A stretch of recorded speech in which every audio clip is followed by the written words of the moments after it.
तो दोस्तों नागपुर में ऑस्ट्रेलिया के खिलाफ हाल ही में खेले गए पहले टी20 मुकाबले में भारतीय टीम के गेंदबाजों के बाद बल्लेबाजों का आया तूफान। जहां भारतीय टीम के यार्कर मैन जसप्रीत बुमराह ने कातिलाना गेंदबाजी से कंगारू बल्लेबाजों के उड़ाकर रख दी पर कच्चे। तो वही दोस्तों लक्ष्य का पीछा करते हुए टीम इंडिया के कप्तान रोहित शर्मा और किंग कोहली ने अपने बल्ले से जमकर मचाया गदर और अंतिम में आकर सर जडेजा ने तूफानी पारी खेलते हुए नामुमकिन को मुमकिन करते हुए कंगारू के गेंदबाजों का जमकर काटा चालान और पलटा पूरा हारा हुआ मैच। नमस्कार दोस्तों, स्वागत है आपके अपने पसंदीदा क्रिकेट चैनल क्रिक अबोबो में। दोस्तों इस वीडियो में हम आपको हाल ही में नागपुर विदर्भ स्टेडियम में खेले गए भारत ऑस्ट्रेलिया के बीच पहले टी20 मुकाबले की पूरी रोमांचक हाईलाइट आपके सामने परोसने वाले हैं। लेकिन दोस्तों वीडियो में आगे बढ़ने से पहले आप मोहम्मद सिराज और जसप्रीत बुमराह में से किसी टीम इंडिया का सबसे घातक और खतरनाक खूंखार गेंदबाज मानते हैं? अपनी कीमती राय कमेंट सेक्शन में जरूर बताएं। वीडियो पसंद आए तो इसे लाइक करिए और चैनल को अभी कभी सब्सक्राइब करना बिल्कुल भी ना भूलिए। तो दोस्तों जैसा कि आप सभी जानते हैं कि हाल ही में भारत और ऑस्ट्रेलिया के बीच 3 वनडे मैचों की रोमांचक सीरीज का खत्मा हो चुका है,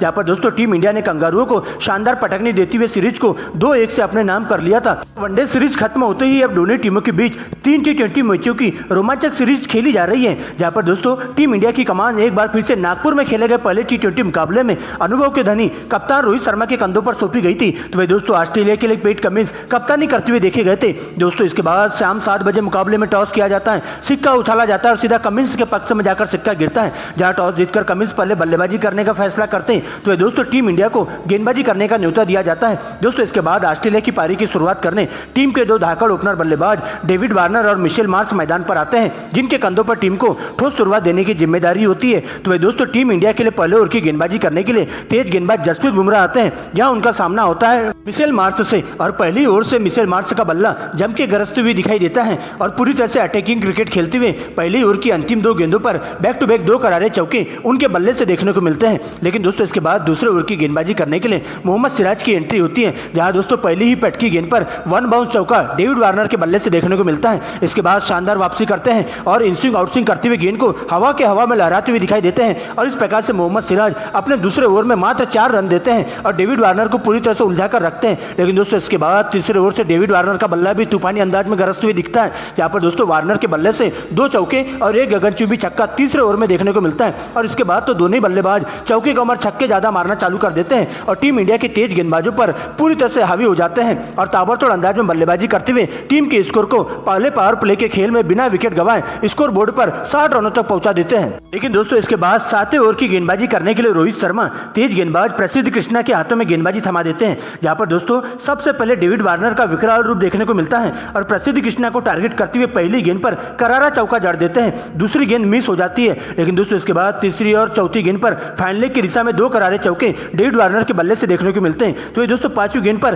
करारा छक्का उनके बल्ले से दर्शक दीर्घा में पहुंचा दिया जाता है और अंतिम गेंद पर सिंगल लेकर इस ओवर में कुल 19 रन बटोर लेते हैं और प्रसिद्ध कृष्णा की पूरी तरह से लाइन लेंथ बिगाड़ कर रख देते हैं। दोस्तों इसके बाद दोनों बल्लेबाजों के द्वारा आतिशी बल्लेबाजी की जाती है और चौके छक्कों की भरमार लगाते हुए टीम इंडिया के तेज गेंदबाजों के साथ साथ स्पिन गेंदबाजों पर पूरी तरह से हावी हो जाते हैं और देखते ही देखते 10 ओवर के खेल में ऑस्ट्रेलिया का स्कोर बिना विकेट गंवाए 100 रनों तक पहुंच जाता है, जहां सबसे पहले डेविड वार्नर 35 गेंदों में ही 4 चौके और 4 ही गगनचुंबी छक्कों की मदद से अपना तूफानी अर्धशतक पूरा कर लेते हैं। लेकिन दोस्तों इसके बाद इस साझेदारी को तोड़ने के लिए 11 ओवर की गेंदबाजी करने एक बार फिर से तेज गेंदबाज प्रसिद्ध कृष्णा की एंट्री होती है, जहां पर दोस्तों टीम इंडिया के लिए खतरा साबित हो रहे डेविड वार्नर को अपना पहला शिकार बनाते हैं और उन्हें 55 रनों के निजी स्कोर पर केएल राहुल के हाथों कैच आउट करवा के पवेलियन का रास्ता दिखा देते हैं, जहां पटकी हुई बाउंसर गेंद डेविड वार्नर के ग्लव्स को टच करते हुए सीधा विकेट कीपर केएल राहुल के दस्तानों में चली जाती है और इस प्रकार से वार्नर की 55 रनों की धुआंधार पारी का अंत हो जाता है। लेकिन दोस्तों इसके बाद मिशेल मार्श का साथ देने के लिए आगे का मोर्चा संभालने के लिए स्टीव स्मिथ की एंट्री होती है, जहां पर दोस्तों मिशेल मार्श के साथ मिलकर तूफानी पारी खेलते हुए दिखाई देते हैं और सबसे पहले मिशेल मार्श भी दूसरे छोर से चौके छक्कों की झड़ी लगाते हुए मात्र 37 गेंदों में ही अपना 50 पूरा कर लेते हैं और इस प्रकार से दोस्तों कंगारू टीम का स्कोर 11 ओवर की समाप्ति पर 1 विकेट के नुकसान पर 119 रनों तक पहुंच जाता है। लेकिन दोस्तों इसके बाद दोनों बल्लेबाज काफी संभल कर खेलते हुए दिखाई देते हैं और अच्छी गेंदों को छोड़ते हुए खराब गेंदों पर बड़ा शॉट मारना चालू कर देते हैं, जहां पर दोस्तों मिशेल मार्श और स्टीव स्मिथ के द्वारा तूफानी अंदाज में बल्लेबाजी देखने को मिलती है और इस प्रकार से टीम इंडिया के तेज गेंदबाजों के साथ साथ स्पिन गेंदबाजों पर पूरी तरह से हावी होते हुए उनकी लाइन लेंथ बिगाड़ने का काम करते जाते हैं और 15 ओवर की समाप्ति पर ऑस्ट्रेलिया का स्कोर 1 विकेट के नुकसान पर 160 रनों तक पहुंच जाता है। लेकिन दोस्तों इसके बाद इस साझेदारी को तोड़ने के लिए 16 ओवर की गेंदबाजी करने के लिए चाइनामैन कुलदीप यादव की एंट्री होती है, जहां पर दोस्तों पहली गेंद पर अच्छी लाइन में दिखाई दे रहे मिशेल मार्श को 70 रनों के निजी स्कोर पर कैच आउट करवा देते हैं। तो वही दोस्तों इसी ओवर की चौथी गेंद पर स्टीव स्मिथ भी एक अंदर आती हुई गेंद पर एलबीडब्ल्यू का शिकार हो जाते हैं और इस प्रकार से स्टीव स्मिथ की 38 रनों की धुआंधार पारी का अंत हो जाता है, जहां पर दोस्तों उनके बल्ले से 2 चौके और 2 गगनचुंबी छक्के देखने को मिलते हैं और एलबीडब्ल्यू आउट होकर पवेलियन का रास्ता नाप लेते हैं। लेकिन दोस्तों इसके बाद इनके आउट होते ही आगे का मोर्चा संभालने के लिए मार्नस लाबुशेन आते हैं और उनका साथ देने के लिए सलामी विकेटकीपर बल्लेबाज एलेक्स कैरी की एंट्री होती है, जहां पर दोस्तों दोनों बल्लेबाजों के द्वारा आते ही तूफानी अंदाज में बल्लेबाजी की जाती है और टीम इंडिया के तेज गेंदबाजों के साथ साथ स्पिन गेंदबाजों पर पूरी तरह से हावी हो जाते हैं। लेकिन दोस्तों मार्नस लाबुशेन भी 18वें ओवर में तूफानी अंदाज में बल्लेबाजी करने के चक्कर में सीमा रेखा के पास 20 रनों के निजी स्कोर पर कैच आउट हो जाते हैं। इसके बाद नए बल्लेबाज के रूप में मैक्सवेल की एंट्री होती है। लेकिन दोस्तों इसके बाद इसी ओवर में एक बार फिर से मोहम्मद सिराज के द्वारा घातक गेंदबाजी का नजारा देखने को मिलता है, जहां पर दोस्तों विकेटकीपर बल्लेबाज एलेक्स कैरी को चौथी गेंद पर अपना शिकार बनाते हैं। तो भाई दोस्तों अंतिम गेंद पर मैक्सवेल को क्लीन बोल्ड करते हुए 4 रनों के निजी स्कोर पर उन्हें पवेलियन का रास्ता दिखा देते हैं और इस प्रकार से एक ही ओवर में 3 विकेट लेकर मोहम्मद सिराज कंगारू बल्लेबाजों की पूरी तरह से कमर तोड़ के रख देते हैं। लेकिन दोस्तों इसके बाद नए बल्लेबाज के रूप में कप्तान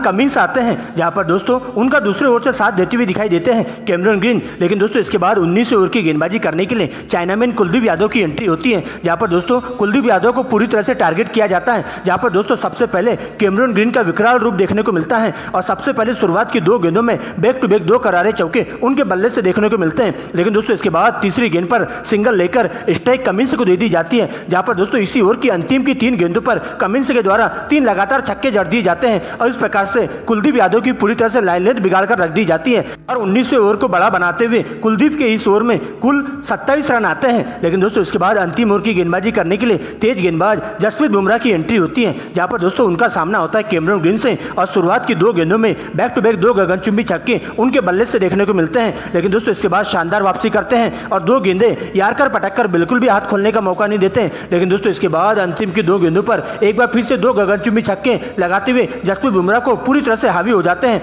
और इस ओवर में कुल 24 रन बटोर लेते हैं और इस तरह से ऑस्ट्रेलिया की टीम पूरे 20 ओवर की समाप्ति पर अपने 5 बहुमूल्य विकेट गंवाकर स्कोर बोर्ड पर 214 रन बना लेती है और टीम इंडिया को इस मुकाबले में जीत हासिल करने के लिए पूरे 215 रनों का टारगेट दे दिया जाता है, जहां पर दोस्तों कमिंस 15 रन तो वही दोस्तों कैमरन ग्रीन के द्वारा 37 रनों की धुआंधार नाबाद पारी खेली जाती है। यहाँ पर टीम इंडिया की तरफ से तेज गेंदबाज मोहम्मद सिराज के द्वारा सबसे ज्यादा 2 विकेट चटकाए जाते हैं, जबकि दोस्तों जसप्रीत बुमराह, कुलदीप यादव और प्रसिद्ध कृष्णा के खाते में एक विकेट जाते हैं। दोस्तों इसके बाद 215 रनों के लक्ष्य का पीछा करने टीम इंडिया के 2 विस्फोटक ओपनर बल्लेबाज कप्तान रोहित शर्मा और शुभमन गिल मैदान पर आते हैं, जिनके कंधों पर टीम इंडिया को ठोस शुरुआत देने की जिम्मेदारी होती है, क्योंकि दोस्तों 215 रनों के पहाड़ जैसा विशाल लक्ष्य का पीछा करने के लिए टीम इंडिया की तरफ से रनों की बारिश करने के लिए दोनों ही बल्लेबाज मौजूद हो जाते हैं। तो दोस्तों ऑस्ट्रेलिया के लिए पहले ओवर की गेंदबाजी करने के लिए स्टार्क आते हैं, जहां पर सबसे पहले रोहित शर्मा के द्वारा इसी ओवर की अंतिम 2 गेंदों पर बैक टू बैक 2 गगनचुंबी छक्के लगाते हुए 12 रन बटोर लिए जाते हैं। दोस्तों इसके बाद दूसरे ओवर में शुभमन गिल के सामना होता है ऑस्ट्रेलियाई तेज गेंदबाज कैमरन ग्रीन से, जहां पर दोस्तों शुरुआत की 4 गेंदें यारकर पटककर शुभमन गिल को बिल्कुल भी हाथ खोलने का मौका नहीं देते हैं। लेकिन दोस्तों इसके बाद अंतिम की 2 गेंदों में 2 रिवर्स स्वीप शुभमन गिल के बल्ले से देखने को मिलती हैं और 2 चौके जड़ देते हैं। दोस्तों इसके बाद दोनों बल्लेबाजों के द्वारा आती सी बल्लेबाजी की जाती है, जहां पर दोस्तों बॉल पेलो और बॉल देखो वाले नियम के तहत अपनाते हुए दोनों बल्लेबाजों के द्वारा जम के गर्जना करते हुए कंगारू टीम के तेज गेंदबाजों पर पूरी तरह से हावी हो जाते हैं और देखते देखते पहले 6 ओवर के खेल में टीम इंडिया के स्कोर को बिना विकेट गंवाए 70 रनों तक पहुंचा देते हैं। लेकिन 7वें ओवर में सबसे पहले पटकी हुई बाउंसर गेंद पर रोहित शर्मा करारा प्रहार करते हुए गली की दिशा में जोरदार गगनचुंबी छक्का लगा देते हैं और इस प्रकार से रोहित शर्मा 39 गेंदों में अपना 50 पूरा कर लेते हैं। लेकिन दोस्तों इसी ओवर की 5वीं गेंद पर रिवर्स स्वीप खेलने के चक्कर में शुभमन गिल 28 रनों के निजी स्कोर पर एलबीडब्ल्यू आउट होकर पवेलियन का रास्ता नाप लेते हैं, जहां पर दोस्तों इसके बाद नए बल्लेबाज के रूप में विराट कोहली इस मैदान पर आते हैं और रोहित शर्मा के साथ मिलकर आगे का मोर्चा संभालते हैं। यहाँ पर दोस्तों दोनों बल्लेबाजी के द्वारा सिंगल डबल के साथ भारतीय पारी को आगे बढ़ाने का काम करते जाते हैं और देखते ही देखते कंगारू गेंदबाजों पर पूरी तरह से दबाव बनाते हुए टीम इंडिया का स्कोर 12 ओवर की समाप्ति पर 1 विकेट के नुकसान पर 101 रनों तक पहुंच जाता है। लेकिन दोस्तों इसके बाद 13वें ओवर में मिशेल स्टार्क की एंट्री होती है और आते ही टीम इंडिया की बड़ी मछली कप्तान रोहित शर्मा को अपना शिकार बनाते हैं, जहां पर दोस्तों 72 रनों के निजी स्कोर पर उन्हें लाबुशेन के हाथों कैच आउट करवा के सीमा रेखा के पास पवेलियन का रास्ता दिखा दिया जाता है। लेकिन दोस्तों इसके बाद विराट कोहली का साथ देने के लिए केएल राहुल मैदान पर आते हैं, जहां पर दोस्तों शुरुआत में दोनों ही बल्लेबाज काफी संभल कर खेलते हैं और जैसे तैसे 15 ओवर की समाप्ति पर टीम के स्कोर को 2 विकेट के नुकसान पर 140 रनों तक पहुंचा देते हैं। लेकिन दोस्तों इसी बीच केएल राहुल भी एक गलत शॉट खेलने के चक्कर में 12 रनों के निजी स्कोर पर सीमा रेखा के पास कैच आउट हो जाते हैं और इस प्रकार से टीम इंडिया को तीसरा बड़ा झटका लग जाता है। जिसके बाद दोस्तों विराट कोहली का साथ देने के लिए मिस्टर 360 डिग्री के नाम से मशहूर अपने सूर्या भाऊ मैदान पर आते हैं और आते ही अजीबोगरीब अंदाज में बल्लेबाजी करना चालू कर देते हैं, जहां पर दोस्तों देखते ही देखते ताबड़तोड़ अंदाज में बल्लेबाजी करते हुए के फासले को काफी कम करते हुए टीम इंडिया को जीत की दहलीज पर लाकर खड़ा कर देते हैं। लेकिन दोस्तों सबसे पहले 17वें ओवर में एक बार फिर से विराट कोहली का बल्ला जम के गरजता है।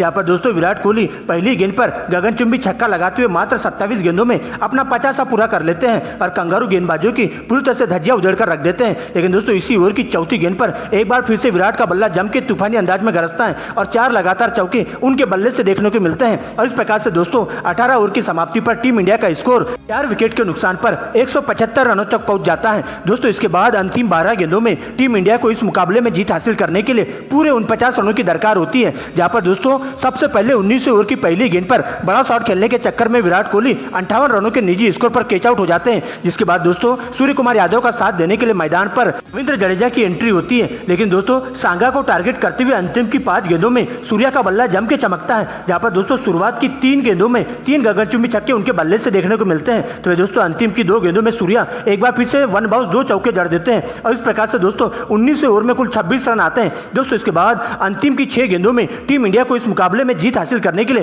पूरे 23 रनों की दरकार होती है, जहां पर दोस्तों 20वें ओवर की गेंदबाजी करने के लिए ऑस्ट्रेलिया के तेज गेंदबाज मिचेल स्टार्क आते हैं और उनका सामना होता है रविंद्र जडेजा से, जहां पर दोस्तों एक सटीक लेंथ के तहत गेंदबाजी करते हुए शुरुआत की 2 गेंदें यार्कर पटक कर रविंद्र जडेजा को बिल्कुल भी हाथ खोलने का मौका नहीं देते हैं। लेकिन दोस्तों इसके बाद सर पर कफन बांध करके आए सर जडेजा सबसे पहले अपना बल्ला बदलते हैं और दोस्तों इसके बाद तो दोस्तों चौके छक्कों की झड़ी लगाते हुए अंतिम की 4 गेंदों में 4 लगातार गगनचुंबी छक्के लगा देते हैं और इस प्रकार से 23 रन के बदले 24 रन बटोर लेते हैं और इस प्रकार से नामुमकिन को मुमकिन करते हुए टीम इंडिया पहले T20 मुकाबले में कंगारुओं के जबड़े से जीत को छीनकर उन्हें क्रिकेट इतिहास की सबसे शर्मनाक हार दे देती है। और इस तरह से नागपुर के विदर्भ स्टेडियम में खेले गए पहले T20 मुकाबले में सर जडेजा और सूर्य कुमार यादव की अंतिम के ओवरों में आतिशी बल्लेबाजी की बदौलत टीम इंडिया कंगारुओं को 6 विकेट से रौंदते हुए क्रिकेट इतिहास की सबसे शर्मनाक हार दे देती है और 3 T20 मुकाबलों की सीरीज में 1-0 की अजय बढ़त हासिल कर लेती है, जहां पर दोस्तों सर जडेजा और सूर्य कुमार यादव नाबाद लौटते हैं